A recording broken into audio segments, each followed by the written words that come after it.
Hello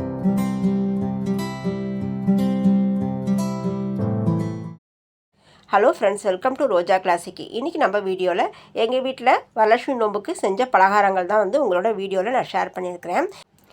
இதுக்கு முதல்ல 1 kilo அளவுக்கு பச்சரிசியை நல்லா கழுவி க்ளீன் பண்ணிவிட்டு தண்ணி இல்லாமல் வடித்து மிஷினில் கொடுத்து அரைச்சி எடுத்துகிட்டு வந்துட்டேன். இதை நம்ம இட்லி பாத்திரத்தில் வச்சு வேக வச்சு எடுத்துனோம். முதல்ல ஆவி காட்டி வேக வச்சு ஒரு 20 நிமிஷம் வேக வச்சு எடுக்கணும். நான் அதை போல் முதல்ல வேக வச்சு எடுத்துகிட்டு மறுபடியும் கொஞ்சம் உப்பு தண்ணி தெளித்து மறுபடியுமே வந்து பார்த்திங்கன்னா ஒரு 15 நிமிஷம் 2 தடவையாக அந்த அரிசி மாவை வேக வச்சு எடுத்துட்டோன்னா அரிசி புட்டும் தயார் பண்ணிடலாம், கொழுக்கட்டைக்கு மேல் மாவும் தயார் பண்ணிடலான்றதுக்காக நான் வந்து ஒரேடியாக வேக வச்சு எடுத்திருக்கேன். நான் பாதி மாவு வந்து பார்த்திங்கன்னா எடுத்து சூடாக இருக்கும்போது கொஞ்சம் மிதமான சூட்டில் இருக்கும்போது சர்க்கரை, தேங்காய் துருவல், ஏலக்காய் தூள் போட்டு புட்டு மாவு ரெடி பண்ணிவிட்டேன். மீதம் இருக்கிறத பூர்ண கொழுக்கட்டைக்கு ரெடி பண்ணிட்டேன். மாவு பார்த்திங்கன்னா நல்லா பூ போல நல்லா வெந்து வரணும். இப்போ மாவு பார்த்திங்கன்னா நல்லா வெந்த பக்குவத்தில் இருக்குது. அடுத்து சுழியம் செய்யறதுக்கு பார்த்திங்கன்னா நான் ஒரு 3/4 கிலோ அளவுக்கு கடலைப்பருப்பு எடுத்துருக்கிறேன். இது வந்து மெஷர்மெண்ட் கப்பில் 3 கப் அளவுக்கு எடுத்துருக்கிறேன். எடுத்து இதை க்ளீன் பண்ணிவிட்டு ஒரு தண்ணி, இந்த கடலைப்பருப்பு மூழ்கிற அளவுக்கு நம்ம தண்ணி சேர்த்துக்கணும்.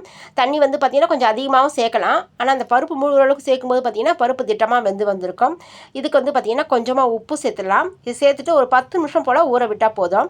இதை மூடி போட்டு விசில் போட்டுடலாம். விசில் போட்டிங்க பார்த்திங்கன்னா நல்லா மீடியம் ஃப்ளேமில் வச்சு ஒரு 4-5 விசில் வந்தால் போதும். பருப்பு நல்லா குழைய இந்த பக்கம் வெந்து வந்திருக்கும். இதை போல் குழிக்கரண்டி வச்சு இப்படி மசிச்சு விட்டாலே பார்த்திங்கன்னா பருப்பு நல்லா குழஞ்சி வந்துடும். அடுத்து பார்த்திங்கன்னா நம்ம எடுத்த கடலைப்பருப்பு நான் ஒரு 3/4 கிலோ அளவுக்கு அதுக்கு ஈக்குவலாகவே வெல்லம் எடுத்துருக்கிறேன். இதில் தண்ணின்னு பார்த்திங்கன்னா கொஞ்சமாக ஒரு டம்ளர் அளவுக்கு நான் தண்ணி சேர்த்துருக்கிறேன். தண்ணி சேர்த்து இந்த வெல்லத்துக்கு ஒரு 3/4 பங்களவுக்கு மட்டும் தண்ணி சேர்த்துருக்கிறேன். தண்ணி சேர்த்து இந்த வெள்ளை கரைச்சி நல்லா வெல்லம் கரைஞ்சி இந்த வெள்ளை கரைச்சி நல்லா ஒரு கொதி வரட்டும். அது வரைக்கும் நம்ம கொதிக்க வச்சுட்டு இது ஒரு பக்கம் இறக்கி வச்சிடலாம். இப்போ வந்து அடுத்து சுழியத்துக்கு இப்போ பூர்ணம் ரெடி பண்ணணும். இப்போ நான் அதுக்கு முன்னாடி பார்த்திங்கன்னா கடாயை வச்சுட்டு கொஞ்சமாக நெய் சேர்த்துட்டு இதில் பேக்கெட் ரவை தான் வாங்கியிருக்கிறேன். 1 கிலோ அளவுக்கு ரவை. இது ரோஸ்டட் ரவை தான். நம்ம நெய்யில் இந்த ரவையை வறுத்து ஸ்டோர் பண்ணி வச்சுட்டோன்னா நம்ம எந்த அளவுக்கு கேசரி செய்யணுமோ அதை செஞ்சிடலாம். மீதி இருக்கிறத நம்ம வேறு எதுக்காக யூஸ் பண்ணிக்கலான்றதுக்காக இந்த ரவையுமே வறுத்து எடுத்துடுறேன்.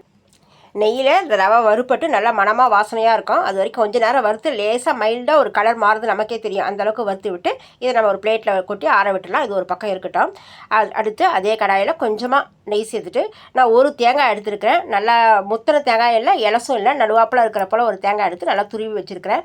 இந்த தேங்காய் துருவில் நெய்யில் சேர்த்து கொஞ்சம் நேரம் அந்த ஈரப்பக்குவம் போகிற வரைக்கும் லேசாக வந்து வதக்கி விடணும்.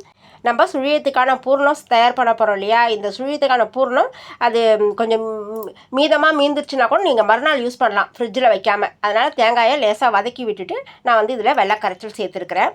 வெள்ளை கரைச்சல் சேர்த்துட்டு இப்போ நம்ம வெந்த கடலைப்பருப்பையும் உள்ளே சேர்த்துடலாம். நான் நல்லா மசிச்சு வச்சுருக்கிறேன் குழிக்கரண்டியாலேயே, அதையுமே நான் உள்ளே சேர்த்துடுறேன். உள்ளே சேர்த்துட்டு நல்லா இதை கலந்து விடும்போது பார்த்திங்கன்னா கொஞ்சம் தண்ணியாக இருக்கிற போல் இருக்கும். நல்லா ஃப்ளேமை நல்லா ஹை ஃப்ளேமில் வச்சுட்டு இது நல்லா ஒரு 5 நிமிஷம் இல்லை ஒரு 7-8 நிமிஷம் ஆச்சு இதை நான் கலந்து விடுறதுக்கு. கலந்து விட்டு பார்த்திங்கன்னா கொஞ்சம் நல்லா திக்காகவே வந்துடும். நீங்கள் தேவைப்பட்டால் நடுவில் ஒரு 2 ஸ்பூன் அளவுக்கு 3 ஸ்பூன் அளவுக்கு நீங்கள் நெய் சேர்த்துக்கலாம். நான் ஒரு 2 ஸ்பூன் அளவுக்கு நெய் சேர்த்துருக்கிறேன். சேர்த்து கலந்து விடும்போது பார்த்திங்கன்னா நல்லா இந்த பக்குவத்துக்கு வந்துருச்சு. இந்த பக்கம் இருக்கும்போதே நம்ம வந்து இறக்கி வச்சு ஆற விட்டுட்டோன்னா நம்ம சுழியை செய்யறதுக்கு நம்ம உருண்டை பிடிக்கிறதுக்கு சரியாக வரும். சூடாக இருக்கும்போது தான் கொஞ்சம் தளர்வாக இருக்கிற போல் இருக்குது. கடைசியாக இதில் ஏலக்காய் சேர்க்குறேன். ஏலக்காய் தூள் பார்த்திங்கன்னா சர்க்கரையோடு சேர்த்து நிறையவே அரைச்சி வச்சுருக்கிறேன். ஏன்னா இந்த வரலட்சுமி நோம்புக்கு நிறைய இனிப்புகள் நாங்கள் செய்ய போகிறோம். அதுக்காக மொத்தமாக நான் அரைச்சி வச்சுட்டேன். கடைசியாக கொஞ்சம் நெய்யும் சேர்த்துக்கிறேன். இந்த வீடியோ பார்த்திங்கன்னா வரலட்சுமி நோம்பு அன்னைக்கு எல்லாமே செய்கிற வீடியோ நான் ரெகுலராக எடுத்துகிட்டு இருந்தேன். ஆனால் வந்து எனக்கு வந்து வீடியோ எடுக்கிறதால சமையல் வேலையே ஆகலை, டைம் நிறையா போயிட்டே இருந்ததால் நான் வீடியோ எடுக்கிறத இதோட ஸ்டாப் பண்ணிட்டேன். இது வந்து பார்த்திங்கன்னா நல்லா கலந்து விட்டுட்டு இந்த பக்கம் வந்தது நல்லா ஆற விட்டுட்டு நல்லா கம்ப்ளீட்டாக சூடு குறைஞ்சதும் பார்த்திங்கன்னா இதை போல் உருண்டைகளை உருட்டி ஒரு பக்கம் எடுத்து வச்சுட்டேன். இப்போ சுழியத்துக்கான மேல் மாவும் வந்து தனியாக ப்ரிப்பேர் பண்ணிட்டேன்.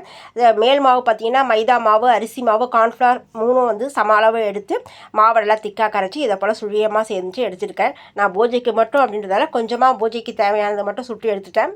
மற்றபடி கெஸ்டெல்லாம் வரும்போது நம்ம வந்து கொஞ்சம் கொஞ்சமாக போட்டு கொடுத்துடலாம் அப்படின்றதுக்காக நான் தேவையான அளவுக்கு மட்டும் நான் சமைச்சு எடுத்துட்டேன். இதுக்கப்புறம் மெதுவடை செஞ்சுருக்கிறோம், கேசரி செஞ்சோம், இதை போல் நிறைய இனிப்பு வகைகள்லாம் செஞ்சோம். ஆனால் அதை வீடியோ கண்டினியூவாக என்னால் எடுக்க முடியல.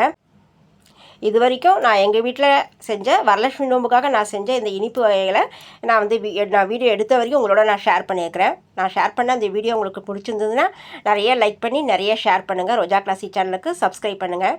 நம்ம அடுத்த வீடியோவில் பார்க்கலாம். தேங்க்யூ.